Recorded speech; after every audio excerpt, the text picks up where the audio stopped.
Sophie est là.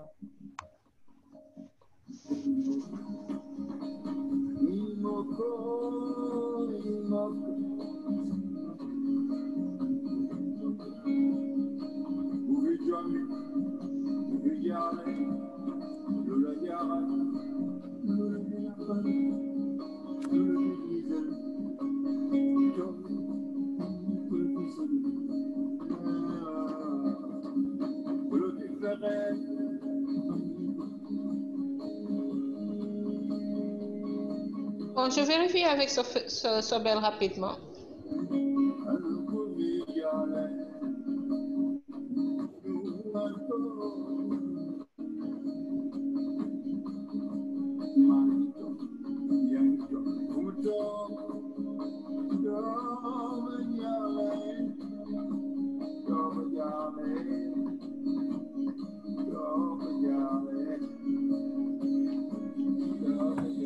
Mohamed, est-ce que doo woo Sobel s'il te plaît?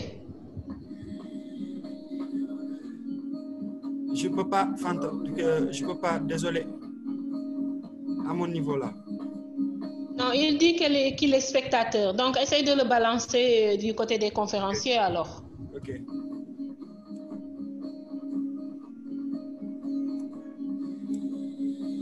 C'est bon.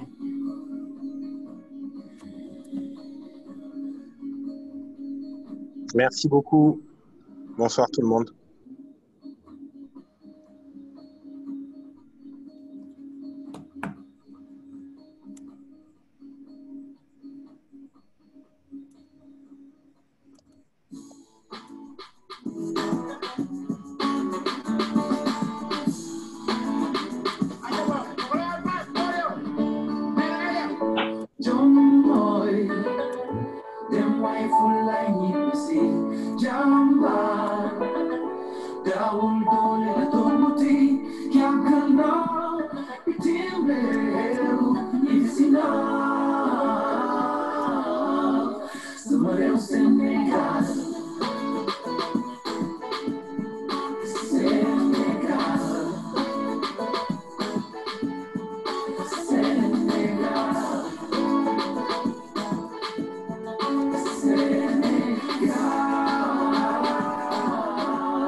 Bonsoir à tous, bienvenue dans cette édition, dans ce numéro 9 de nos séries Citizen Legs.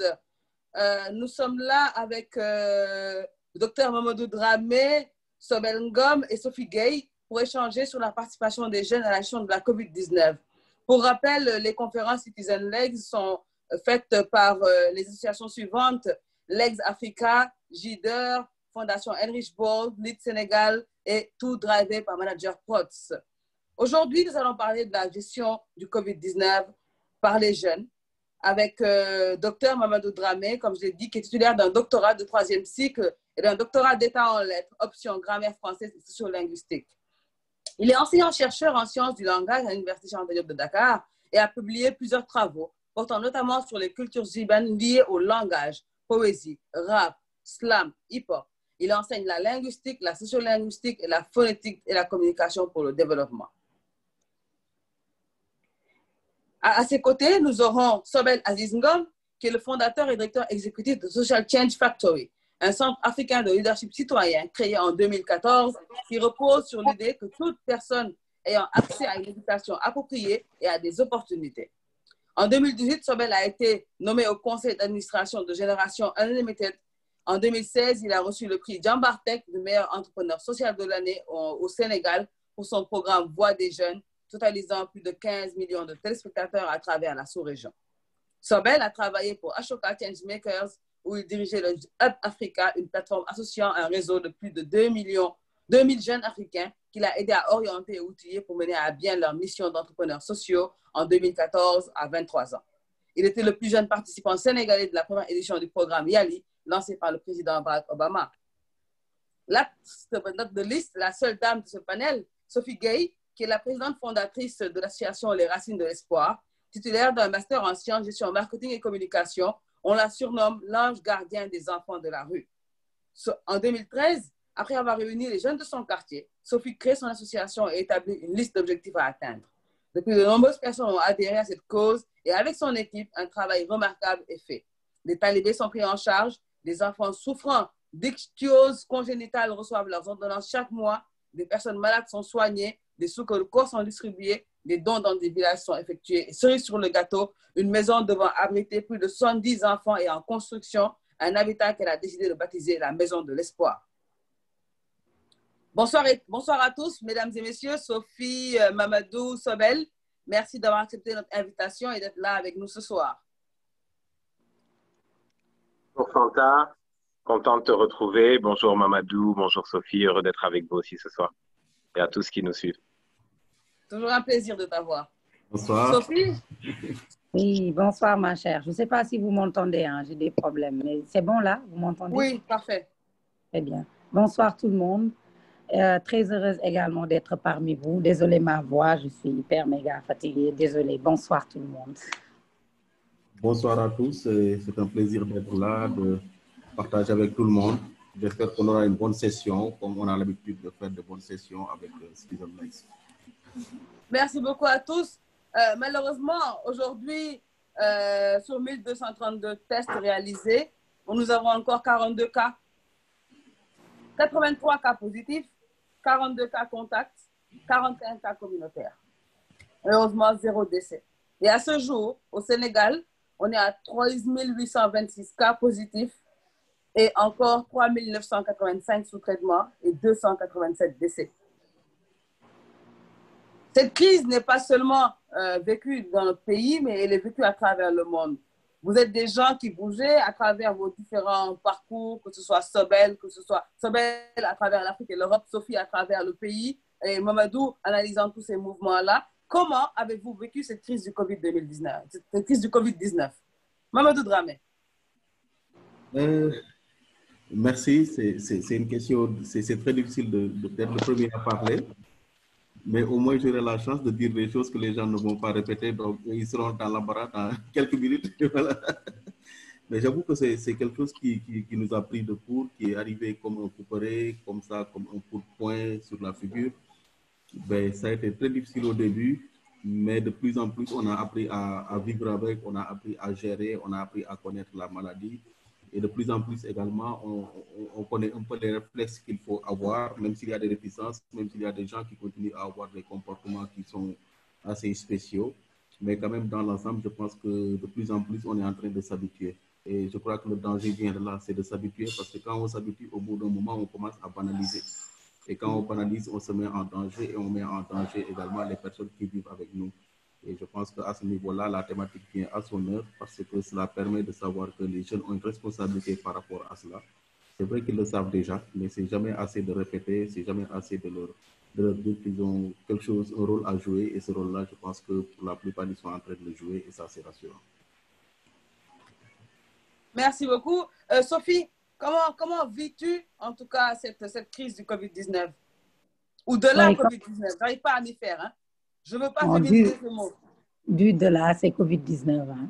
Donc, pour moi, peu importe. Du de là, l'essentiel, le virus est là et fait des ravages. Par contre, pour des acteurs comme nous, nous avons tendance à répéter que c'est une crise sanitaire qui est là, mais qui englobe d'autres crises. Nous sommes dans un pays pauvre, comme nous le savons. Je suis dans le domaine du social, donc ce que je peux dire, c'est que c'est une crise qui touche le pays du côté sanitaire, mais aussi on est en train de vivre une crise alimentaire, il faut le dire, et les personnes qui sont dans des situations vraiment difficiles sont les personnes qui sont les plus touchées par ce virus. Parce que pour moi, être touché par le coronavirus, ce n'est pas seulement être à l'hôpital ou les cas que vous êtes en train que les ministères sont en train de nous donner, mais il y a d'autres cas qui sont là, c'est-à-dire les personnes qui sont touchées de loin par le virus. Par exemple, on peut citer les familles démunies. Depuis le début de cette crise, nous pouvons noter que certaines personnes ne vont même plus travailler. Ils ont perdu leur travail, c'est-à-dire ils n'arrivent même plus à gérer leur famille. Nous avons les enfants de la rue qui sont exposés. Donc, nous sommes en train, nous les racines de l'espoir, de gérer ce côté-là, c'est-à-dire les personnes qui sont touchées, pas du côté sanitaire, par cette crise. Voilà. Merci beaucoup, Sophie. Sobel? Oui, alors bon, d'un point de vue personnel, je pense que la pandémie a affecté tout le monde dans sa façon de faire les choses, que ce soit dans son travail ou dans sa vie familiale, avec le travail à distance pour certains, avec les restrictions sociales pour d'autres. Donc ça, je pense que c'est un des premiers éléments qui chamboule, le fait de devoir porter le masque de façon régulière, etc. Mais bon, c'est pas quelque chose avec lequel on ne peut pas vivre, ça impose une certaine discipline et de nouvelles règles et normes dans les familles. D'un point de vue professionnel, je pense que en tant qu'organisation, évidemment, ça nous a affecté dans le sens où notre planification a été remise en question. Et donc, qui dit planification remise en question, donc ça remet en question beaucoup de choses dans l'organisation, que ce soit en termes de programme qu'en termes de finances. Et là, se poser la question justement de quelle est la bonne action que nous devions faire qui pourrait jouer sa partition, qui viendrait en complément d'un dispositif qui existait déjà et qui relèverait de notre expertise, qu'on pourrait bien faire. Et je pense que ce questionnement-là, beaucoup d'organisations se l'ont posé. Donc, ça rejoint un peu ce que Sophie a dit. Donc, l'axe sur lequel, comme il y a des conséquences à tous les niveaux, le défi est de trouver l'axe sur lequel on veut s'engager parce qu'on pense que sur celui-là, on pourra générer un impact et on pourra avoir contribué de façon significative à l'effort. Exactement. Cette crise, comme je l'ai dit tout à l'heure, n'a pas seulement touché notre pays, elle touche le monde. Et le monde avait prévu l'hécatombe pour l'Afrique. Docteur Dramé, comment à ce niveau-là, comment mesurez-vous la résilience de notre continent jusqu'à présent? En tout cas, comment nous avons géré la crise au niveau continental? Oui, moi je pense que quand même, c'est vrai qu'il y a beaucoup de gens qui avaient prédit qu'il y aurait une sorte d'hécatombe en Afrique, qui avaient prédit que peut-être on compterait les morts un peu partout. Mais je pense que par rapport à énormément de continents, par rapport aux chiffres que l'on voit, on se rend compte que quand même les Africains ont géré un peu mieux cette pandémie que par rapport à d'autres pays, par rapport à d'autres continents qui ont beaucoup plus de moyens. Donc je parle sur le plan sanitaire. Maintenant, l'autre question, c'est qu'on a hyper médicalisé la pandémie. Or, comme vient de le dire Sophie et Sobel, je pense que c'est au niveau social. C'est au niveau social, même si des efforts ont été faits, hein, on ne va pas les nier. Mais quand même, je pense que c'est au niveau social peut-être qu'on a plus ou moins pêché. Au niveau de la communication, il y a eu quelques incohérences, quelques difficultés qui ont été notées également. Mais je pense que par rapport quand même à ce qui était attendu, moi j'ai l'impression que dans notre continent, on a pu gérer, en tout cas dans notre pays, on a pu gérer assez bien la pandémie. Et si on compare avec d'autres pays africains, avec d'autres pays voisins, on se rend compte que quand même il y a des efforts qui ont été faits. Maintenant, il y a des résistances. Parce que, et ça, je pense que c'est universel, hein, ce n'est pas seulement spécifique en Afrique, ce n'est pas spécifique au Sénégal. Mais dans tous les pays, il y a des résistances, il y a des gens qui croient, d'autres qui ne croient pas, il y a des gens qui propagent au moment, qui protègent au moment où d'autres propagent. Donc, ça aussi sont des réalités auxquelles on est confronté régulièrement. Mais à mon humble avis, moi, je pense qu'au niveau du continent, quand même, c'est une pandémie qui a été gérée selon nos moyens, selon nos possibilités économiques et selon également la façon sur le plan social dont nous vivons. Donc moi, je donnerai une note relativement positive si je mets dans une échelle de comparaison par rapport à d'autres pays qui prédisaient l'hécatombe dans notre pays, dans notre continent.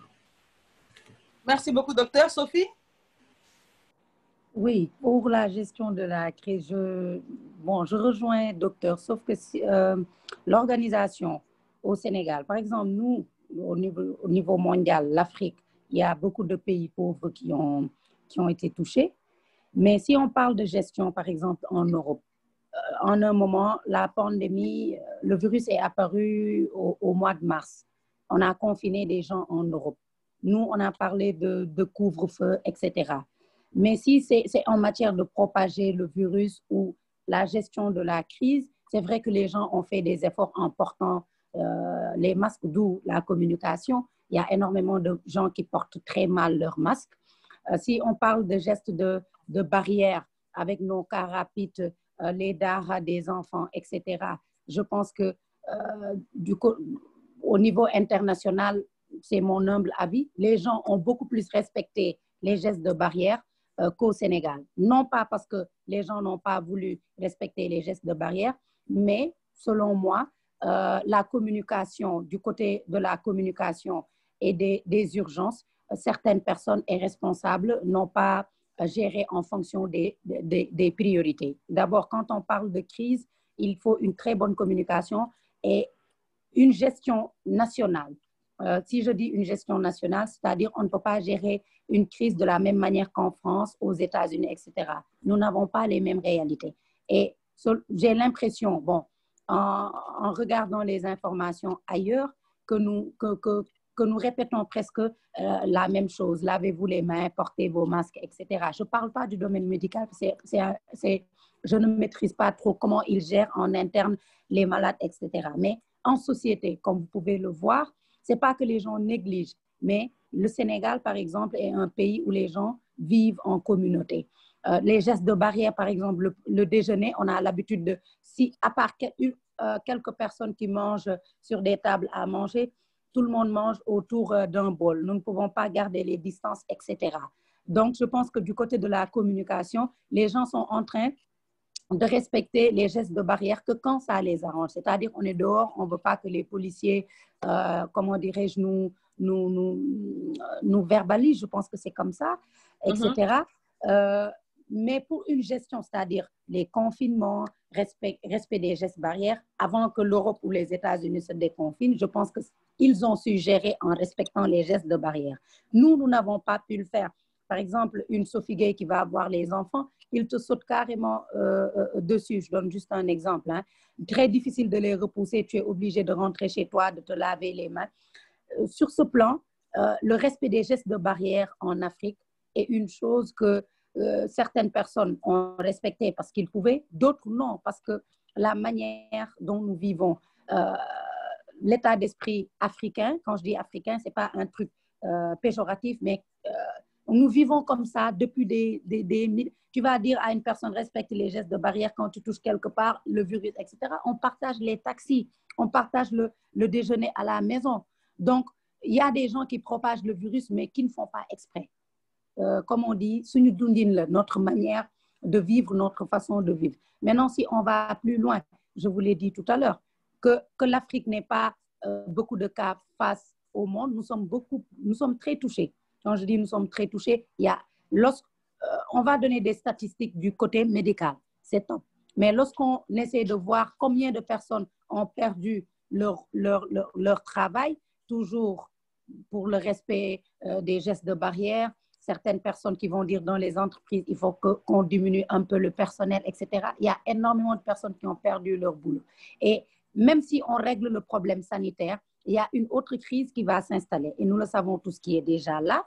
Ce n'est pas parce que Sophie Gaye mange à sa faim qu'elle a toujours son boulot, mais il y a énormément de personnes qui sont touchées. Et moi, je parlerai de gestion au niveau des personnes qui nous, comment dirais-je, qui nous dirigent.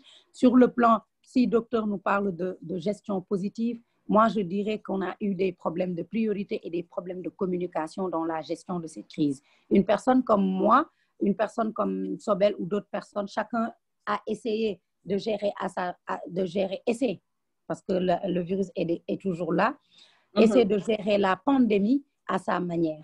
C'est-à-dire, nous, ce que nous essayons de faire, c'est canaliser ces personnes qui peuvent vous donner le virus et qui peuvent être des porteurs sains, c'est-à-dire les enfants. Parce que lorsqu'on voit, les personnes les plus touchées sont des adultes. Mais nos enfants sont tout le temps avec vous, sont dans les boutiques qui vous donnent les monnaies, qui vous vendent du pain, etc., etc. Nous essayons de canaliser ces personnes-là pour que les personnes ne puissent pas choper le virus. Mais en termes de gestion, si le respect des gestes de barrière, on a vu que des pays ont été confinés. Nous, on a été là, on a parlé de couvre-feu. Et même lorsqu'on rentre chez nous le soir, on est en famille, tout le monde est là. Il y a des regroupements dans nos maisons. Donc, je pense que le virus a touché l'Afrique et on a eu beaucoup de rassemblements dans les maisons. Les gestes de barrière, très, très difficiles parce qu'effectivement, il y a des moments où c'est très difficile de les respecter. Je peux devant les écrans garder la distance avec les enfants et les membres. Et après, il y a l'obligation qui est là. Juste pour vous dire que si je ne parlerai pas de bilan positif, moi, personnellement, on a raté certaines priorités lors de cette pandémie. Et aussi, il y a eu un véritable problème de communication. On ne peut pas communiquer de la même manière que la France, les États-Unis. On ne peut pas gérer en fonction de ces pays-là, car les réalités diffèrent. Et on est tous en train de subir les conséquences, pour, du moins, surtout du côté social. Voilà. Sobel, tu évolues énormément dans la sous-région au niveau continental. Comment tu analyses la gestion de la crise à ce niveau?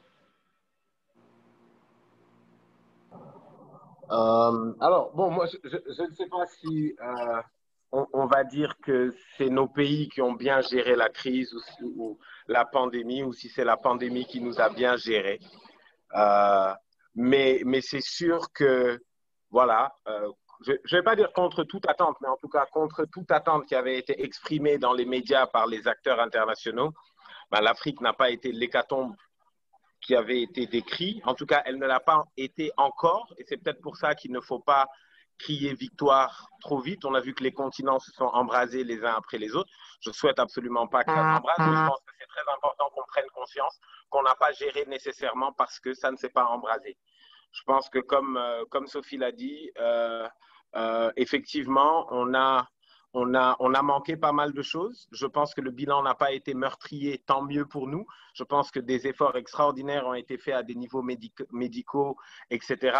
Et je pense que même là, les choses auraient pu être mieux faites. Je pense qu'au niveau social aussi, il y a beaucoup de défis qu'on n'a pas encore relevés et qui sont encore présents, qui soient liés à l'éducation, aux bourses des familles, aux gens et aux nombreuses personnes, dont les jeunes, qui ont été affectés par la crise vis-à-vis de leur emploi ou vis-à-vis de leur accès à l'éducation. Et c'est un peu la même, bon, je ne peux pas parler pour toute l'Afrique, mais les quelques pays de la région dans lesquels je travaille font vraiment face aux mêmes défis. Hein. Les activités sont arrivées, beaucoup de jeunes ont perdu leur emploi, ou beaucoup de jeunes sont mis en chômage technique, etc. Bon, après, certaines voies aériennes ont repris. Donc la mobilité reprend un petit peu, ce qui permet en tout cas aux personnes dont le travail nécessite de voyager pour gérer des actions dans divers pays. Ben ça, c'est en train de reprendre.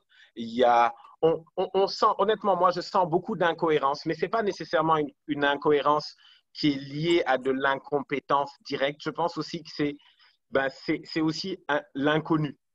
on est en train de vivre quand même quelque chose qu'aucun de nous, probablement dans ce call, n'a jamais vécu avant. Exactement. Et c'est donc un inconnu, une inconnue, et c'est une inconnue, je pense, pour tout le monde, que ce soit pour les entrepreneurs, pour les médecins, pour ceci. Et donc, effectivement, je pense qu'il faut dans une certaine forme d'indulgence à ne pas avoir nécessairement les décisions publiques les plus pertinentes, mais il faut quand même rester alerte et alerter sur les questions prioritaires qui ne sont pas prises en compte par négligence ou par incompétence. Parce que ce sont souvent les choses qu'on rencontre dans Covid ne sont pas des nouvelles choses. Hein. C'est le chômage, c'était le chômage avant aussi. C'est le chômage juste amplifié. Donc, ce n'est pas une recette miracle qui n'a pas marché avant qui va marcher ici. Donc, ça nécessite quand même de développer de nouvelles formes de partenariats, de nouvelles formes de projets, etc. Et ce n'est pas nécessairement ce qu'on a ressenti. On a ressenti vraiment une forme de continuité, à part les grosses annonces de grosses sommes d'argent qu'on ne voit pas nécessairement directement, mais que certains voient peut-être. Voilà, donc moi non plus, je ne parlerai pas nécessairement de... Je dirais qu'on a eu un bilan peu meurtrier. Enfin, même dire peu meurtrier, ce serait quand même insultant pour ceux qui ont perdu des proches. Mais disons qu'on n'a pas connu cette hécatombe qu'ont connu beaucoup de pays, mais on doit absolument rester alerte parce que rien ne dit que le virus s'en va le mois prochain. Exactement. Docteur Dramé, Oui. vous voulez ajouter quelque chose? Oui, en fait, je voulais juste préciser quelque chose, quoi. Parce que moi, je pense que c'est vrai, on n'a pas eu un bilan meurtrier, comme le dit Sobel, mais je pense que si on regarde par rapport aux moyens dont disposent les pays comme le Sénégal, quand on voit les possibilités dont dispose le Sénégal et on voit ce à quoi on est arrivé, les efforts qui ont été faits, moi, je pense que je peux avoir un avis positif par rapport à cela. Chacun peut avoir son avis, hein, je le respecte. Mais le Sénégal n'est pas non plus un îlot, c'est que le Sénégal est dans un ensemble. Et quand moi je fais des comparaisons par rapport à d'autres pays, où peut-être qu'on a eu un peu plus de résilience par rapport aux autres pays. Il y a beaucoup de pays qui sont dans la même situation économique que le Sénégal, mais qui n'ont pas fait les efforts que le Sénégal a fait. C'est vrai, bon, tout le monde ne peut pas se voir. Et la question du chômage, la question des gens qui perdent leur emploi, toutes ces questions-là sont des questions qui sont universelles. Ce n'est pas spécifique au Sénégal. Maintenant, qu'on pense que c'est parce qu'il y a des cacophonies, ça c'est autre chose. Maintenant, donc je pense qu'il faut qu'on prenne en charge cette dimension-là. L'autre chose qu'il faut prendre en compte, c'est qu'en matière de médecine, il n'y a pas de secret. Il y a pas, moi, je ne pense pas qu'il y ait une question de copier sur un pays ou sur un autre pays, mais les mesures sont universelles. Les mesures barrières sont des mesures universelles. Les médecins ne vont pas réinventer la roue, ils ne vont pas nous donner des solutions qui n'existaient pas auparavant. Tout ce qu'ils peuvent faire, c'est utiliser ce que la science a conseillé et ce que la science a retenu comme étant quelque chose de bon. Maintenant, pour le reste, sur les questions de la gestion sociale, de la gestion économique et toutes les autres questions, chacun peut avoir son avis par rapport à cela. Donc, je respecte les avis des uns et des autres. Mais moi, quand je regarde par rapport à d'autres pays, surtout les pays qui nous entourent et d'autres pays également qui sont en train de crier, aux États-Unis où c'est des millions d'emplois qui sont perdus, je pense quand même qu'on a eu un peu de chance par rapport aux autres pays. C'est un avis qui peut ne pas être partagé et je le respecte. Non, et puis objectivement, je partage avec toi vraiment l'avis, notamment sur les questions médicales et de la prévention. Là où je suis plus dubitatif, c'est vraiment sur la gestion du fonds d'urgence. Et en tout cas, de ce qu'on a vu pour l'instant. Et c'est vrai, et je veux vraiment appuyer sur ce que tu dis, il y a une chose aujourd'hui où, en fait, ce n'est pas nous qui suivons le monde, mais c'est le monde qui est en train de nous suivre, c'est le masque. On est un pays qui a eu une audace très forte en imposant le masque dès le départ pour tout le monde, quand d'autres pays se disaient mais ça ne sert à rien le masque, soit c'est pour les donneurs, soit les receveurs, et nous on l'a imposé. Et ça c'était une action forte. Après effectivement, quand on prend le tout ensemble, oui c'est mitigé.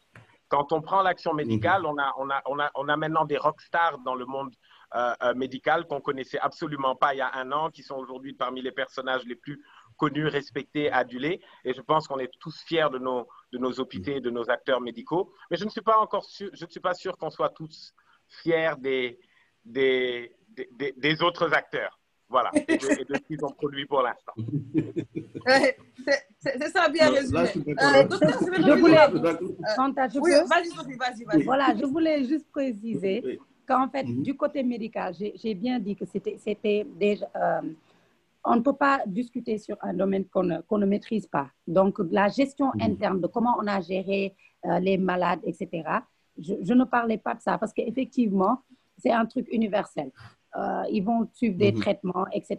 Je parlais de la gestion, en fait, au niveau national. Notamment, je ne voulais pas les citer directement, nos dirigeants. Parce que c'est ces personnes qui sont nos exemples. Je vais vous donner un tout petit exemple. Par exemple, lorsqu'on parlait d'état d'urgence, Sobel l'a tantôt dit, hein, on parle de virus et on ne sait pas quand est-ce que le virus, on va en finir avec cette COVID-19.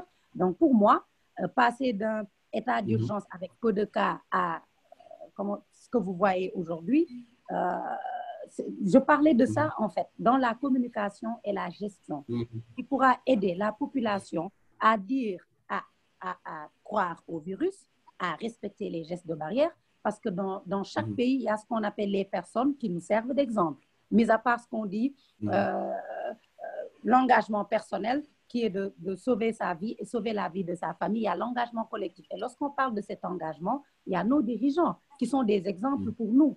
Je parlais de ces gestions-là, pas du domaine médical notamment, mais les décisions que certaines personnes ont prises, l'aide alimentaire qui est venue, certaines personnes en ont bénéficié, d'autres pas. Et même, vous parlez de sous-régions, je vous parlais de certaines régions. J'ai été récemment dans des régions qui sont là pour aider certaines familles, mais là-bas, les gens ne portent pas des masques. Je parle de communication et de gestion pour des personnes qui ont l'habitude d'être au fin fond de ces pays, car la vie ne se limite pas à Dakar. Il y a d'autres zones qui sont touchées par le virus, mais là-bas, les gens n'y croient pas, parce que les personnes qui sont censées nous rassurer et nous dire, par exemple, c'est comme ça que vous devez gérer le virus, il y a eu un véritable problème de communication. Donc, juste pour dire à docteur que je comprenais un peu ce qu'il disait, j'étais dans l'autre domaine, un peu social et l'engagement collectif, dont nos exemples sont nos dirigeants, et c'est ces mêmes personnes qui ont pris certaines décisions. En un moment, ils ont lâché prise, si je peux l'appeler comme ça, que ça soit sous pression ou pas.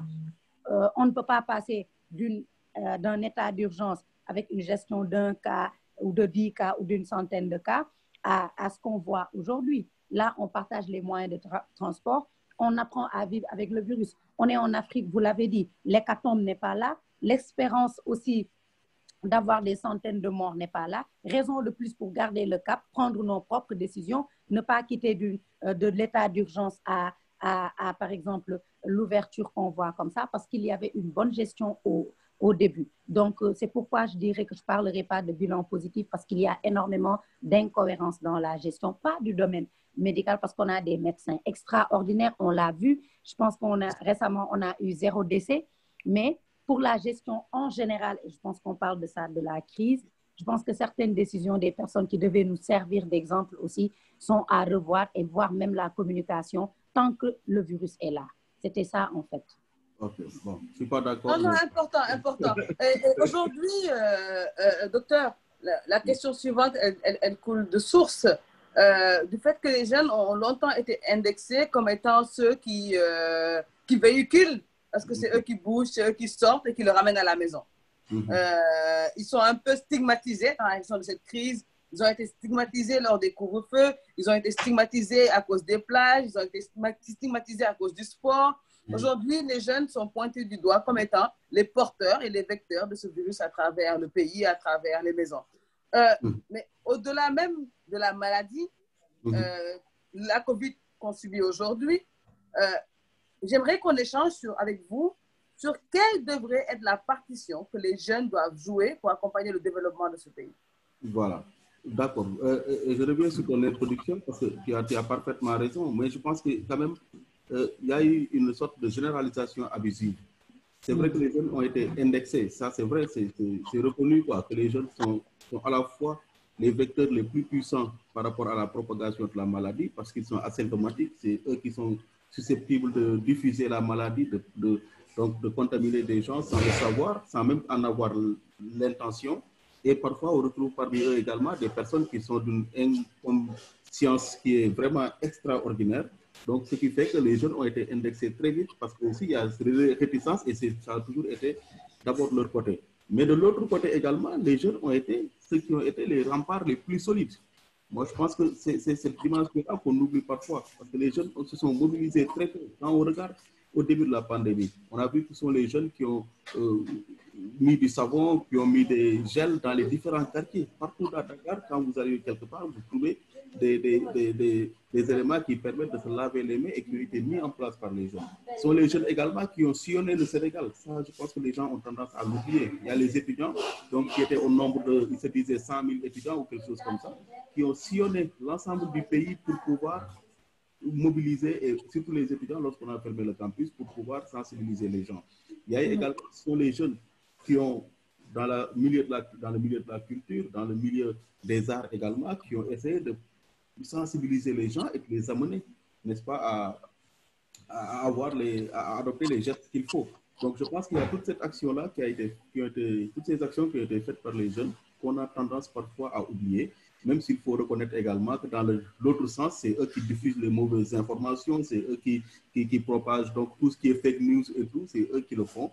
Mais je pense qu'il y a une généralisation abusive. Mais comme on dit toujours, on remarque plus le mauvais plutôt que le bien. Il faut pour les choses qui sont très bonnes, 100 choses qui sont bonnes, mais la seule chose qui est mauvaise, c'est ça qu'on va remarquer. Et par rapport à cette maladie, il suffit d'une étincelle pour créer, parce que la maladie fonctionne sous forme de grappe. C'est comme si on avait une sorte d'embouteillage, tu prends un charbon de bois, tu le mets quelque part, mais ça contamine tout le fourneau et automatiquement il est pris. On prend encore, on en met et finalement la propagation devient très rapide parce qu'il suffit d'un homme inconscient pour pouvoir donc contaminer un certain nombre de personnes. Mais je pense que quand même ils ont adopté ces gestes-là, même si je constate à mon avis que de plus en plus ils sont en train de se relâcher. Même ceux qui s'activaient au niveau de la culture, donc ces rappeurs qui faisaient des morceaux et tout, des graffeurs qui mettaient des trucs un peu partout dans les quartiers, sont en train de se relâcher. Bon, je ne sais pas si c'est lié au fait que la maladie prend s'étend dans le temps, parce que quand même quand ça s'étend dans le temps, les gens ont tendance à relâcher un peu.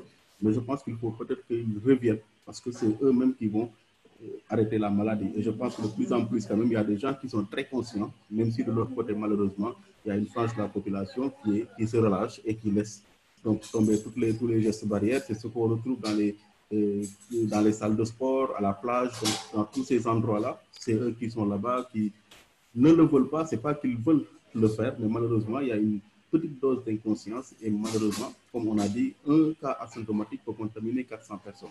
Donc, il suffit si 399 se protègent et qu'un seul ne se protège pas, c'est comme si personne n'avait rien fait. Et je pense qu'il faut le combat de ce côté-là pour les amener à comprendre que cette personne-là, il faut qu'elle sache qu'elle doit être également un rempart parce que les jeunes ont tout le temps été des remparts par rapport donc, à cette pandémie. Au-delà de la pandémie, alors au-delà, vivons avec le virus, on vit avec le virus. Quel devrait être le rôle des jeunes dans le développement de ce pays? On doit vivre avec le virus.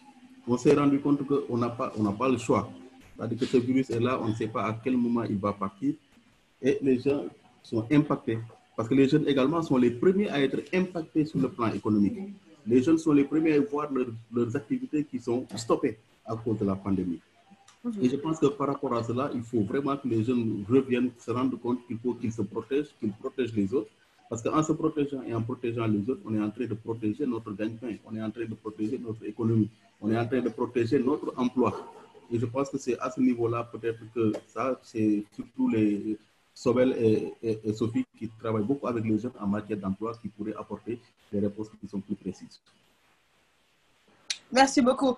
Sophie et Sobel, vous n'êtes plus à présenter dans le monde, dans notre environnement sénégalais. Vous êtes montrés comme des jeunes, des exemples, des modèles à suivre de par votre engagement et de par les activités que vous menez. Aujourd'hui, Sophie, quels sont les plus grands défis que tu rencontres pour mener à bien ta mission? Dans la gestion de la crise ou en général? Non, en général. En tant que jeune engagé, quels sont les plus grands défis? Parce que là, on vit avec le virus. Il faut qu'on apprenne à vivre avec le virus, qu'on avance, qu'on tente d'émerger. Qu'est-ce qui t'empêche, en tant que jeune, dans le social, qui est en train de construire une maison, d'émerger? Le prix du ciment? Je ne sais pas. Qu'est-ce qui t'empêche d'émerger?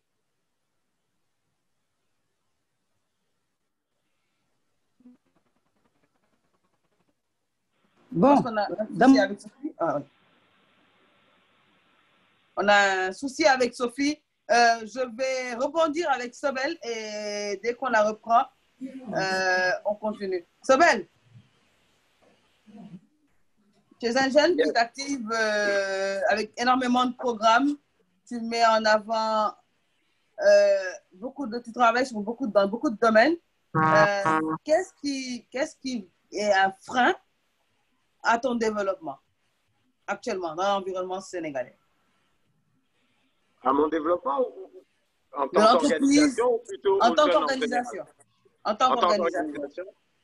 Bon, je pense que les défis sont majeurs. Je vais essayer de répondre d'une façon enfin, de ce qui semble être une généralité qui est partagée. La première chose, c'est que les jeunes sont quand même subissent beaucoup la perception de la société. Les jeunes évoluent plus vite que la perception de la société sur eux n'évolue. Et du coup, c'est très, très difficile de pouvoir prendre une place, l'entretenir et puis la développer.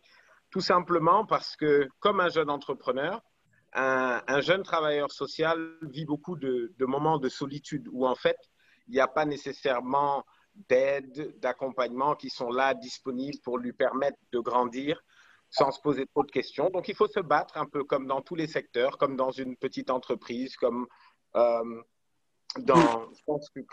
comme dans toute organisation, avec la limite qui, à mon avis en tout cas, et la petite expérience que j'ai dans le domaine, de pouvoir atteindre un plafond de verre assez rapidement, qui est un peu ce sentiment que ça va de plus en plus être difficile de faire plus, non pas parce que tu n'en as pas la capacité nécessairement, mais parce que ton environnement ne dispose pas d'attraction et d'outils qui sont favorables au fait que les organisations puissent grandir et se développer.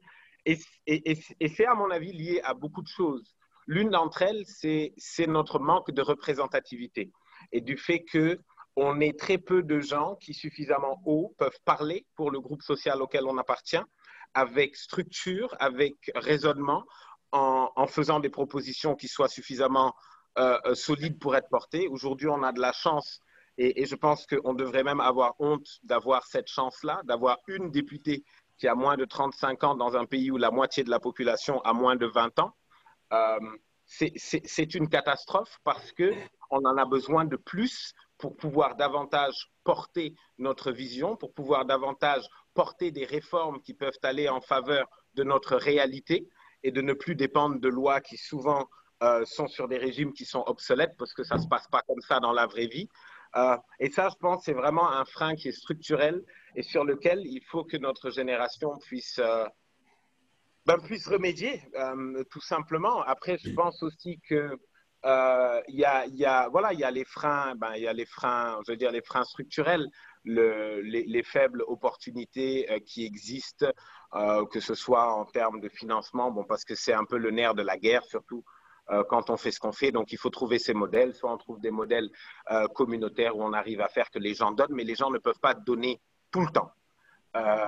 Et d'un autre côté, les organisations non plus ne peuvent pas donner tout le temps. Donc, c'est très difficile de se pérenniser, de rester efficace sur la durée, parce que l'autonomie, parce que c'est un défi de devoir construire l'autonomie d'une organisation qui légalement n'a pas le droit d'être autonome. Voilà. Donc, il y a énormément de défis, mais je pense que tous ces défis sont des défis, ce ne sont pas des fatalités, et il y a des voies pour pouvoir nous en sortir. Et je pense que ces voies-là ont commencé à être discutées sur plusieurs tables, et il faut renforcer vraiment les discussions et les actions autour de ces voies-là, parce que je pense que les défis aujourd'hui, on les a pas mal analysés. Merci beaucoup, Sobel. Sophie nous a rejoint. Donc, je vais lui permettre de répondre à ma question. Sophie? Très bien. Déjà, comme Sobel l'a si bien dit, nous avons des défis différents, mais qui se rejoignent toujours dans le cadre de développer notre pays ou notre continent. Mais malheureusement, il y a un problème d'abord d'engagement. Parce que lorsqu'on parle d'engagement dans le domaine où nous sommes, dans le domaine du social et bénévolat, il faut expliquer toujours aux jeunes qu'il y a possibilité de se donner sans rien attendre en retour pour son pays ou pour une cause. Et dans un pays pauvre, c'est très, très difficile. Je vais m'expliquer parce que déjà, chacun a ses objectifs personnels. Pour pouvoir fédérer autour d'un objectif commun, par exemple comme le social ou autre chose, c'est très difficile. On peut arriver à un stade où les gens se concentrent sur eux-mêmes, leurs défis personnels, leurs objectifs personnels. Donc, pousser les jeunes à avoir des engagements collectifs, à pas migrer, mais à penser un peu au bénévolat, ne serait-ce que pour toutes ces personnes, les inégalités qui sont là, parce que les inégalités sont présentes, parce que lutter contre ces inégalités-là est une chose très difficile en Afrique.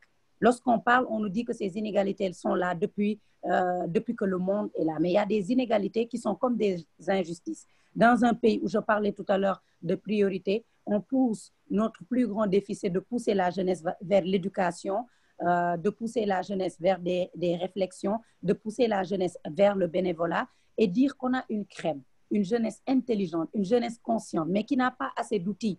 On n'a pas d'outils pour relever ces défis-là qui sont devant nous. On fait avec les moyens du bord. On essaie de se sacrifier, on essaie de donner le maximum pour pouvoir soutenir notre pays, soutenir notre continent. Et quand on dit que les outils ne sont pas là, nuance, les moyens sont là. On est dans un pays où on peut parler, par exemple, de priorité. Lorsqu'on aide des enfants qui sont là, qui ont droit à la santé, alors que dans le même pays, on voit des édifices ou des constructions, j'ai l'habitude de le dire, hein, je suis apolitique, je n'aime pas la politique, mais il serait bien aussi de pousser cette jeunesse à penser un peu, encore une fois, ou à obliger nos politiques à veiller sur nos propres priorités, la santé, l'éducation. Et pour pouvoir relever des défis ensemble, il faut l'engagement collectif. C'est un problème qui est là. Qui parle d'engagement collectif parle de soutien. Il y a un Sobel qui est là, qui est très actif dans son domaine. Il y a une autre qui est agronome. Il y a une autre qui est dans tel domaine. Le soutien d'autres jeunes qui puissent aider. Je pense que il y a des jeunes qui sont engagés, mais chacun est toujours focus sur ses propres objectifs. Donc, si on arrive à fédérer toutes ces actions ensemble, ça serait bien. C'est-à-dire avoir le soutien de tout un chacun pour aider une Fanta, une Sophie Gueye ou un Sobel ou docteur à atteindre ces objectifs. On parle d'autonomie. Je vais un peu rejoindre Sobel. J'aimerais aussi parler de problèmes d'autonomie. Et lorsqu'on a certaines structures, on ne pourra pas parler d'autonomie parce qu'il y a pas des règles, mais il y a certaines choses qui ne nous permettent pas de mener des actions carrément qui nous permettent d'être autonomes. Le plus grand défi en ce moment en Afrique pour nous qui sommes dans le domaine du social, c'est de gérer un peu tout ce qui est inégalité. Parce que chez nous, les inégalités sont comme une injustice. Quand je dis injustice, vous voyez des personnes qui peuvent être des multimilliardaires, là où vous voyez des personnes qui ne peuvent même pas manger 1 kilo de riz ou comment dirais-je, partager, comment dirais-je, aller à l'hôpital, faire un soin. Je le disais tantôt à des jeunes qui sont dans le domaine du social, j'ai dit, arriver à un certain niveau, c'est dommage. Nous allons même être obligés de construire des cliniques pour ces personnes-là, qu'ils puissent venir se soigner sans pour autant qu'on pense à ce qu'ils ont ou ce qu'ils n'ont pas. Il y a beaucoup de défis à relever présentement, surtout du côté des jeunes, mais il faut l'engagement, il faut qu'on se soutienne, il faut aussi qu'on puisse valoriser surtout cette jeunesse. Le plus grand défi, c'est qu'on puisse valoriser cette crème qui est là. Tout à l'heure, Fanta, vous avez posé une question très importante sur même la gestion de la crise. Sur quelle jeunesse on se concentre aujourd'hui? Pourtant, on a une très belle jeunesse qui est là, une jeunesse d'une part engagée, mais sur quelle jeunesse la population sénégalaise se concentre. Donc, on a beaucoup de défis que nous ne pouvons pas relever tout un chacun de son côté. Il faut qu'on soit engagé, il faut qu'on soit unis, il faut aussi qu'on puisse mettre l'accent et soutenir ces jeunes qui sont là pour aider des personnes, ces jeunes qui sont là pour développer le pays. Car les moyens sont là, mais ces personnes ne sont pas malheureusement outillées pour pouvoir atteindre leurs objectifs. Docteur, Oui, en fait, je suis tout à fait d'accord avec Sophie et Sobel. Hein. Je suis tout à fait d'accord avec eux sur ce point-là. Mais bon, c'est vrai qu'on est rarement d'accord, Sophie et moi, mais je suis d'accord avec elle sur ce point-là. Mais elle a raison. Ça, moi, je pense qu'on peut même aller plus loin. Il faut que les gens fassent abstraction de l'ensemble des personnes qui nous dirigent parce que quel que soit le régime qui sera là, ce sera la même situation qui va se perpétuer. Quoi. Depuis 60 ans, c'est le même discours. Moi, je pense que les jeunes doivent se prendre en main eux-mêmes. Ils doivent se prendre en main. C'est vrai que c'est difficile. Hein? C'est vrai qu'il y a des gens qui sont privilégiés par rapport à d'autres. Mais il faut qu'ils essayent de se prendre en main. Et comme elle a dit, bon, ne pas créer une sorte d'élite, mais permettre à chaque individu d'avoir sa chance, d'avoir une possibilité. Et je crois que c'est sur ça que Sobel s'active tous les jours, que Sophie s'active tous les jours, pour que surtout les gens qui sont plus ou moins délaissés, laissés en marge de la société, que ces gens-là puissent avoir aussi leur chance parce qu'ils ont le droit de vivre et ils ont le droit également d'avoir un avenir radieux. Et je pense aussi, pour terminer sur ce point-là, que c'est la formation qu'il faut revoir. Je pense qu'il faut que les jeunes fassent beaucoup de lobbying, beaucoup de plaidoyer pour que les systèmes de formation puissent être réformés. Parce que nous avons un système de formation et d'éducation qui ne donne pas aux jeunes la possibilité de pouvoir entreprendre. Tous les jeunes ont, dans la plupart des temps, si on faisait des statistiques, on se rendrait compte que beaucoup de jeunes, au lieu d'aller vers l'auto-entrepreneuriat, pensent plutôt à être des salariés. Ils pensent plutôt à être employés. Et je pense qu'il faut que, quand même, il y ait un changement de paradigme par rapport à cela, que les gens aient d'autres orientations qui permettent aux jeunes d'être outillés, de valoriser un peu plus l'approche par compétence, de travailler sur la formation professionnelle et diplôme, et pour permettre surtout à ceux qui sont exclus du système, ceux qui sont déscolarisés, à toutes ces personnes-là qui sont en général complètement oubliées par toutes les politiques, qu'on puisse leur permettre eux aussi d'avoir l'idée qu'ils peuvent être des entrepreneurs, qu'ils peuvent faire des choses, et c'est comme ça qu'on peut développer ce pays-là. Et je pense que les jeunes veulent le faire, ils ont envie de faire. Il faut peut-être que les politiques les accompagnent. Et je pense que Fanta, tu es bien placé en tant que politique également pour pouvoir porter ce message-là, pour que les politiques se rendent compte qu'il y a des choses à faire, il y a des réformes à porter. Et ces réformes-là vont permettre peut-être à la jeunesse de pouvoir se prendre en charge. Exactement. Et j'en revenais à cette question à la suite des réponses de Sophie et de Sobel que j'avais à votre encontre, c'est de savoir, il y a un mot qui est revenu des deux, le mot engagement.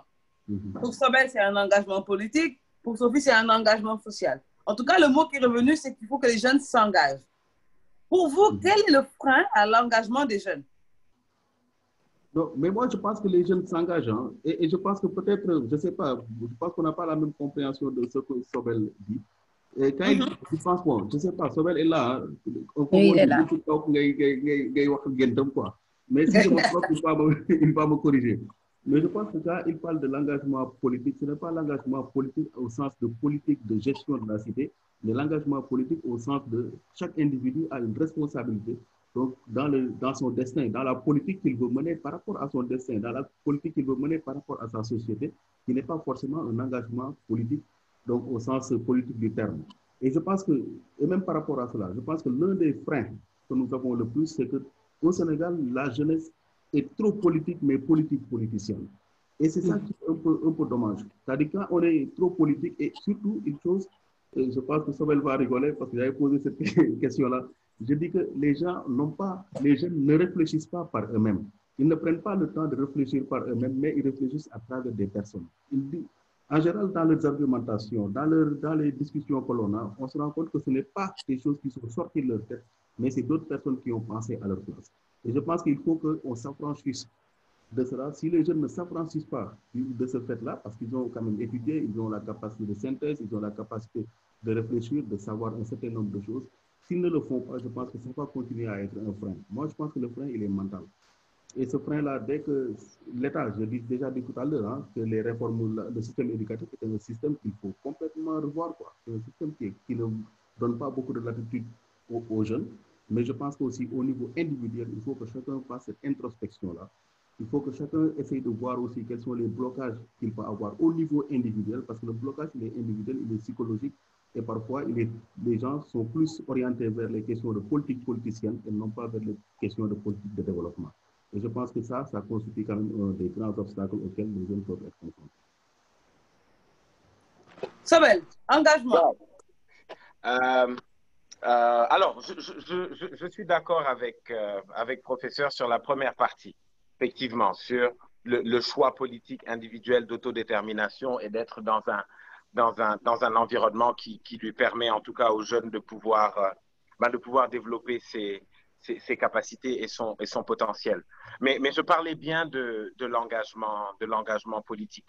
Bien que je le rejoins sur la question de la surpolitisation, en tout cas, des arènes et des espaces politiques, il y a un enjeu qui est majeur, encore une fois, en termes de représentativité.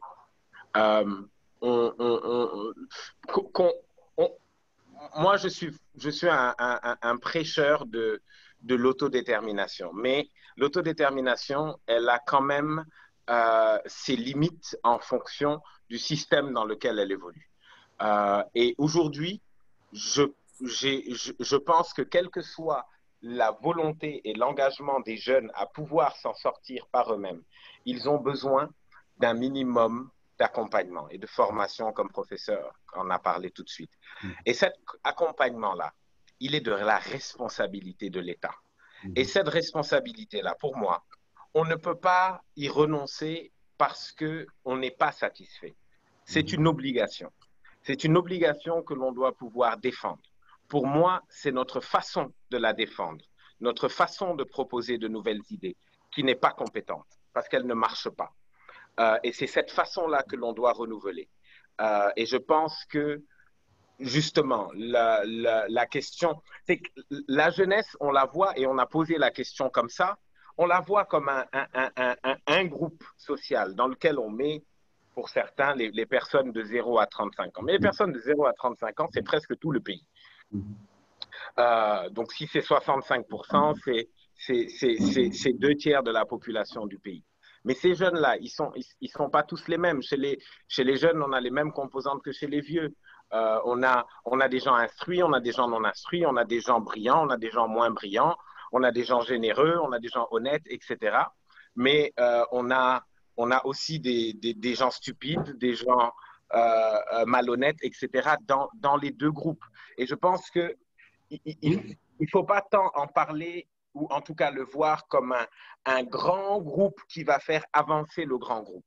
Mais je pense que comme dans tout groupe, il y a des formes de représentation. Je pense que les jeunes devraient être représentés de façon plus solide, plus structurée, par domaine, par secteur, pouvoir être davantage des forces de proposition, pouvoir s'allier pour être plus forts dans pour ce qu'ils plaident et dans ce qu'ils demandent, pouvoir proposer des solutions qui sont plus ambitieuses parce qu'ils ont mis justement leurs compétences ou leurs ressources en commun. Et je pense pour moi que c'est vraiment un défi qu'il faut mener à la fois pour apporter des solutions aux problèmes de maintenant, qui sont des problèmes importants. On a presque un enfant adolescent sur 2 au Sénégal qui n'est pas à l'école et les chiffres vont probablement augmenter avec une croissance rapide qu'on a. Et du coup, au-delà de régler les problèmes de maintenant, il faut anticiper sur les problèmes de demain. Mais on ne va pas laisser que dans les 20 prochaines années, il y ait des États qui se succèdent et que ces États ne prennent pas en charge ces choses-là et qu'on les fasse reposer sur les épaules de ces jeunes-là. Je pense que c'est un abandon de responsabilité de nos gouvernements de dire en permanence, les jeunes, prenez-vous en charge. Oui, les jeunes ont une part à jouer dedans, évidemment, et je pense que quand on voit, que ce soit sur front de terre, tous les marchands ambulants qui se multiplient par 2 chaque année, on voit que ces jeunes ont fait quand même le choix de travailler plutôt que d'agresser ou plutôt que d'être des délinquants dans une société qui pourtant ne leur a rien offert. Ni logement, ni sécurité, ni emploi, ni avenir même perceptible. Donc je pense qu'on a une jeunesse qui est engagée déjà dans la volonté, entre guillemets, d'être saine ou en tout cas de chercher à faire ce que la société considère comme bien, c'est travailler plutôt que quémander ou plutôt que voler. Mais je pense que la situation devient de plus en plus difficile pour ces jeunes-là, puisqu'ils viennent de plus en plus nombreux pour prendre des petits morceaux d'un marché qui n'est déjà pas très grand, et que s'il n'y a pas des alternatives qui sont trouvées rapidement, eh ben, ces choses peuvent se transformer en conséquences qui sont beaucoup plus graves. Et donc, ça implique aujourd'hui un leadership, en tout cas, parmi les jeunes, parmi les organisations de jeunes, qui doit aller au-delà de ce qu'on a fait jusque-là, avec nos initiatives, chacun de nos côtés, à faire des programmes qui peuvent être applaudis ou non, mais à essayer vraiment de pouvoir nous associer et collaborer pour mener des combats structurels. Pas des programmes de 1 semaine ou de 6 mois, mais vraiment des combats structurels. Et je pense que là, le rôle des jeunes dans le développement, donc la question que tu posais tout à l'heure, en tout cas à un niveau systémique, s'il peut avoir une représentation dans tous les secteurs dans lesquels des décisions sont prises et ont un impact sur la jeunesse, je pense que ce sera déjà un pas. Ensuite, effectivement, comme je le dis souvent, les jeunes, pour moi, ils sont vraiment le fruit de l'éducation qu'ils ont reçue. Un jeune ne naît pas mauvais. Il grandit dans un environnement qui l'éduque ou qui ne l'éduque pas, qui le discipline ou qui ne le discipline pas, et il devient finalement le fruit de tout ce qu'il a reçu. Et je pense que la génération, si on considère que la génération d'aujourd'hui ne marche pas, c'est que la génération d'avant n'a pas fait son job. Maintenant, ce job-là, comment on peut le rattraper? C'est avec des nouvelles formes d'éducation qui ne durent pas 15 ans, qui ne commencent pas au CP pour se terminer en terminale, mais qui peuvent permettre à chaque individu au Sénégal qui a 15 ans de savoir lire, écrire, compter, épargner, calculer une base qu'il faut que tout le monde puisse avoir. Et comme Sophie disait, certaines inégalités sont des injustices. Et ici, le fait de ne pas pouvoir, ici comme ailleurs d'ailleurs, le fait de ne pas pouvoir avoir cette base qui nous permet de nous en sortir, en tout cas pour beaucoup de gens dans la vie, c'est une injustice. Et face à l'injustice, en tant que citoyens, les jeunes doivent pouvoir se lever et s'organiser pour dénoncer, mais aussi pour proposer. Et on a des jeunes capables de proposer parce qu'ils ont des expériences. J'étais long, je suis désolé. Non, c'était important parce que c'est une des questions qui est revenue dans le panel de la part des spectateurs sur Zoom en particulier, mais spécifiquement sur quel serait le rôle des jeunes face au développement post-Covid de Amadou Ba. Et je pense que ta réponse a embrasé tout cela. Mamadou, une autre question qui revient de la part de Sophie, qui est revenue encore de la part de Sobel, c'est la nécessité d'avoir une jeunesse éduquée. On ne va pas refaire, lundi, on parlera du système éducatif sénégalais, mais aujourd'hui, toi qui partages, qui as fait une étude sur les cultures urbaines, qui échange énormément avec ces jeunes dans les banlieues, dans les cités, etc.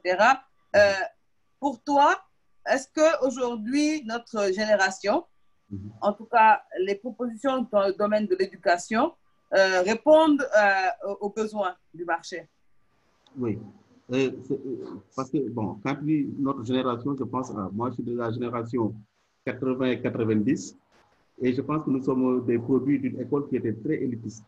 Une école qui a fait que seuls, peut-être, entre guillemets, les meilleurs à l'école ont pu s'en sortir. Et cette génération qu'on a maintenant n'a pas le même caractère. C'est vrai qu'ils ont la même formation, parce que rien n'a changé sur ce côté-là. C'est les mêmes universités qui dispensent les mêmes enseignements sur les mêmes écoles donc supérieures qui dispensent les mêmes enseignements. Sur ce plan-là, rien n'a changé. Or, on a une jeunesse qui est différente. On a une jeunesse qui travaille plus sur les compétences. On a une jeunesse qui n'a pas besoin d'être élitiste par rapport aux autres. Et je pense que c'est sur ce plan-là que sur le plan de la formation, les gens pêchent un peu. On veut toujours faire de l'école quelque chose d'élitiste, mais on se rend compte qu'il y a des actions qui sont faites par des jeunes qui n'ont pas forcément un niveau d'éducation qui est extrêmement élevé, qui ne sont pas arrivés à la maîtrise, au doctorat, qui parfois même n'ont pas le bac, mais qui arrivent à faire des choses que ceux qui ont le doctorat n'arrivent pas à faire. Et je pense que c'est cela qu'on n'arrive pas à capitaliser. Et je crois que c'est sur ça que les gens devraient mettre davantage l'accent. Capitaliser les expériences. Quand on voit à G-Hip-Hop, on voit des jeunes anciens détenus qui sont des repris de justice, entre guillemets. On voit des jeunes également qui ont décroché de l'école depuis l'école primaire, n'ont plus accès à l'école, n'ont plus accès à une formation, qui arrivent à faire de petites formations, qui ne sont pas des formations peut-être homologuées par le ministère de la formation professionnelle, mais avec ces formations-là, ils parviennent à faire des choses. Ils parviennent à être des entrepreneurs, ils parviennent à être des infographistes, ils parviennent à être des modélistes, etc. Donc, il y a toutes ces choses-là qui sont faites par des jeunes. Et même les gens qui gèrent ces centres sont des gens qui n'ont pas forcément un niveau d'éducation qui est très élevé, mais qui parviennent à lever des fonds que nous ne pouvons pas faire. Donc, je pense que c'est à ce niveau-là que les gens devraient travailler, essayer de voir comment on peut capitaliser toutes ces actions qui sont faites. J'ai donné l'exemple des gens des cultures urbaines que je connais mieux. Mais je sais qu'ailleurs aussi, les gens sont en train de faire des choses qui sont extrêmement importantes, que malheureusement, on ne prend pas en compte. Or, cela pouvait permettre si on pouvait les reverser dans le système donc, de formation professionnelle, cela pouvait permettre donc d'avoir des ressources humaines de qualité. Parce que nous avons la jeunesse, et ça c'est un avantage que l'Afrique a, et particulièrement le Sénégal. Nous avons une jeunesse qui est un peu intelligente, une jeunesse qui est très ambitieuse, une jeunesse qui a envie de réussir. Moi, je me rappelle qu'à l'époque, l'ambition que nous avions tous, c'était de sortir du pays, c'est d'aller en Europe, d'être un modou-modou. Mais actuellement, les jeunes n'ont plus envie d'être des modou-modou. Ils ont envie de rester ici. Ils ont envie de travailler, ils ont envie d'apprendre, ils ont envie de réussir dans leur pays. Donc, si on les met dans les conditions de réussite, je pense que c'est les jeunes qui peuvent lever des choses. Mais surtout, je pense que c'est très important que les initiatives qui sont faites par les jeunes, que ces initiatives soient capitalisées et transformées pour permettre à d'autres personnes, parce que des bons exemples, il faut les montrer. Donc, on puisse les montrer que d'autres jeunes puissent s'inspirer de cette chose-là. Exactement. Là, je vais partager quelques questions avec vous de la part de ceux qui nous suivent sur les différentes plateformes. La première, qu'est-ce qui explique l'inaction de la jeunesse dans les combats visant à lutter contre l'injustice sociale?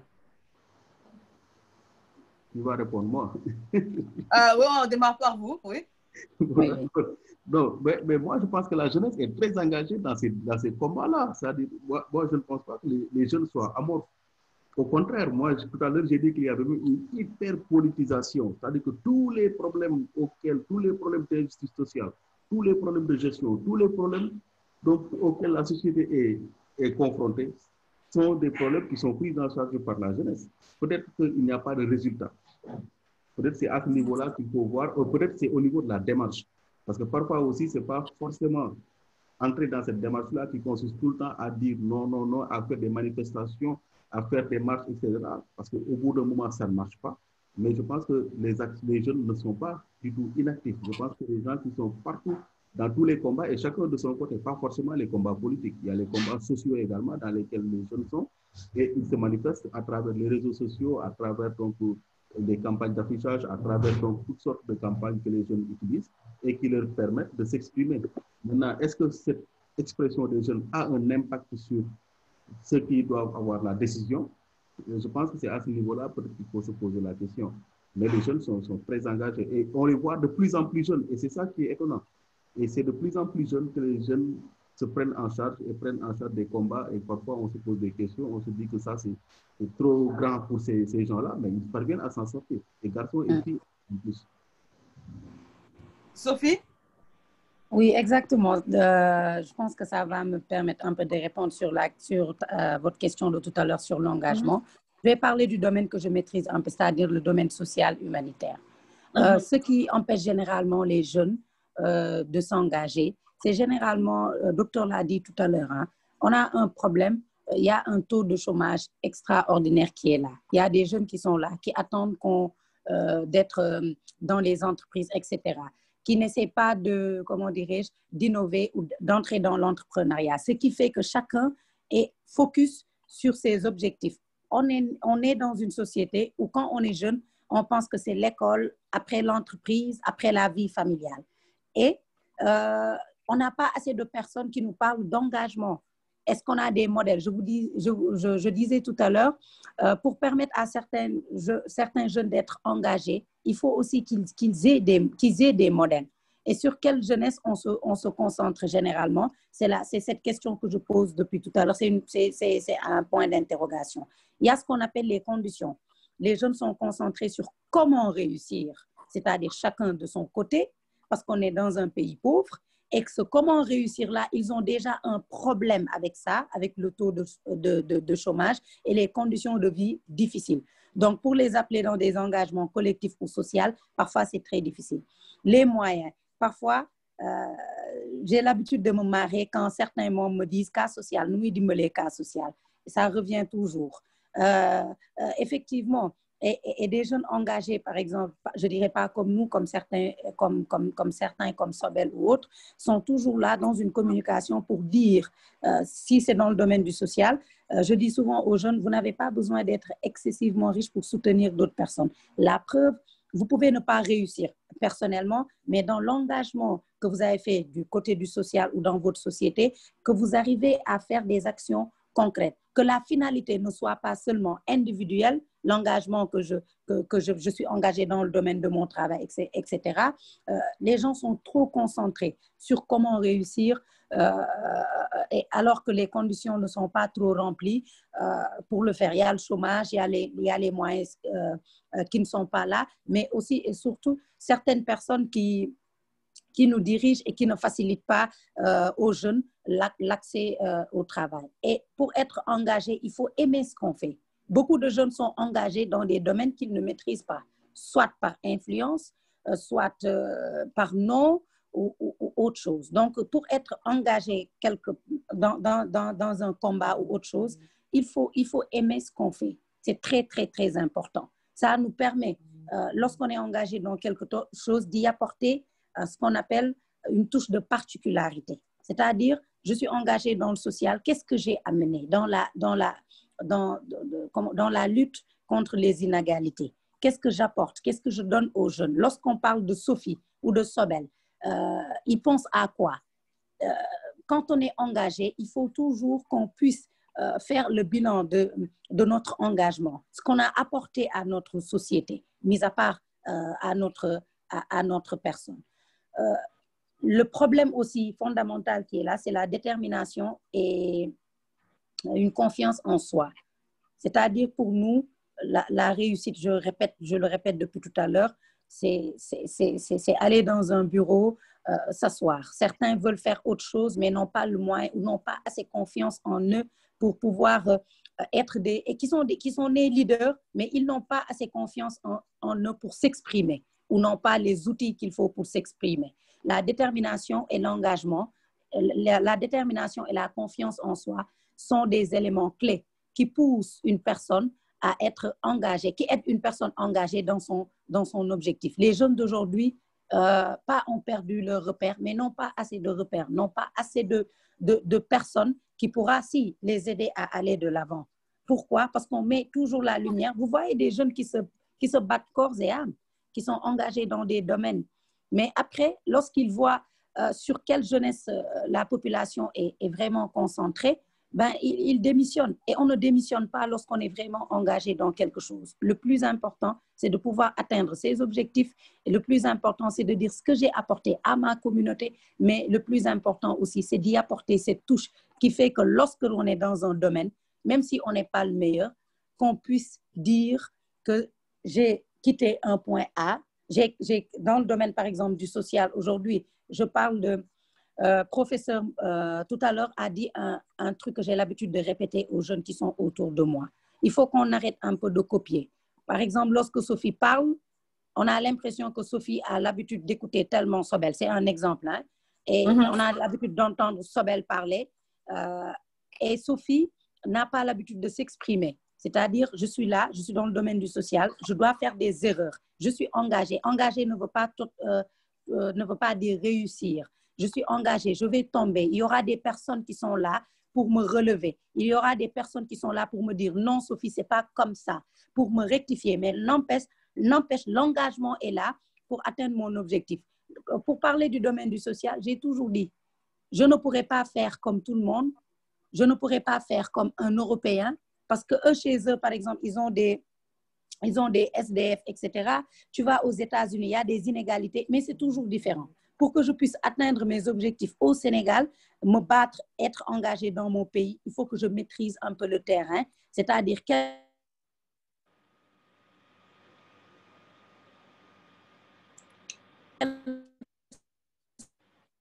sont les inégalités. Mon téléphone qui me cesse de lire. Hein? Donc, quelles sont cette touche de particularité qui... On est en train de perdre Sophie, malheureusement. Elle a des soucis de réseau. De savoir. Oui. Dommage. Non, c'est bon, c'est revenu, Sophie, vas-y. D'accord. Je parlais tout à l'heure, pour résumer un peu, ils ont un problème pour s'engager parce qu'il y a vraiment cette envie de réussir individuelle, chose qui se comprend. On est dans un pays pauvre. On a ce problème aussi de confiance en soi et de détermination et d'objectifs. C'est-à-dire, je ne peux pas, moi, Sophie, m'engager dans des domaines que je ne maîtrise pas. Mais maintenant, il y a des engagements sous influence. Je ne veux pas faire de la politique. Je vois Fanta faire de la politique. Ah ouais, elle a réussi, je vais faire de la politique. Ce n'est pas de l'engagement. Il faut aimer ce qu'on fait. Il faut être engagé dans des domaines qu'on maîtrise. Il faut être engagé sur ce qu'on veut. Et maintenant, il y a l'élément incontournable qui est là dans cet engagement, c'est-à-dire les conditions. Malheureusement, on est engagé dans chaque domaine différent, mais ce qui peut nous pousser à réussir dans ces engagements-là, de nuit s'étane, malheureusement. Et ces jeunes ont peur d'échouer, ont peur de tomber et de se relever, ce qui fait qu'ils fuient souvent. Donc, chacun est figé sur cette réussite individuelle que l'engagement collectif qui pourra aider à des résultats beaucoup plus positifs que quand chacun veut réussir de son côté. Il y a énormément de choses qui vraiment n'aident pas les jeunes à être engagés. N'empêche, il y a cette couche qui est là, comme l'a dit tout à l'heure docteur, on a une jeunesse engagée dans différents domaines. Mais il y a beaucoup plus qui sont là, mais qui ne savent pas comment s'engager dans leur domaine parce qu'ils ont peur. Il y a la peur qui est toujours là, cette peur d'échouer et cette peur de ne pas atteindre les objectifs. Voilà. Exactement. Sobel, je pense que ça, c'est un discours qui te parle sur l'engagement, sur comment aller au bout. Les rôles modèles sont importants, certes, dans beaucoup de choses, mais il faut s'engager dans ce qu'on aime, dans ce qu'on maîtrise. Et merci, Sophie, de le rappeler. Il faut d'abord le faire par conviction et aussi par plaisir, parce que si on n'y prend pas plaisir, honnêtement, au bout d'un moment, même si c'est fructueux en termes d'argent, ça devient lourd au quotidien. On ne peut pas faire semblant toute une vie, ça devient beaucoup plus compliqué. En termes d'engagement, tu accompagnes énormément les jeunes pour qu'ils essaient de trouver la voie, essayer de voir comment ils peuvent essayer de réussir dans leur vie. Ce discours doit te parler. Oh non, ce discours me parle entièrement et honnêtement, j'ai pratiquement rien à rajouter. Je pense quasi 100% de ce que Sophie vient de partager. Je veux dire, peut-être juste une chose que je compléterai, ce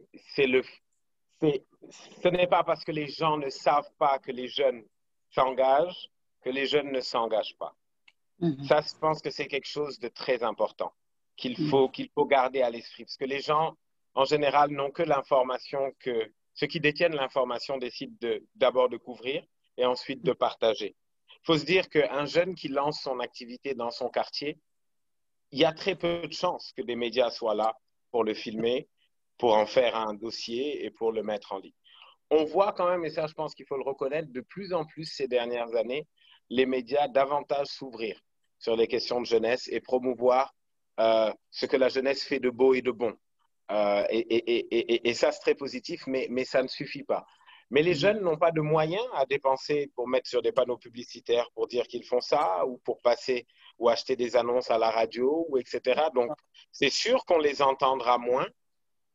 Mais ils sont là, ils sont un peu partout et je vous assure qu'avec le travail qu'on fait, on en rencontre partout là où on va. Après, oui, ils ont des défis, évidemment.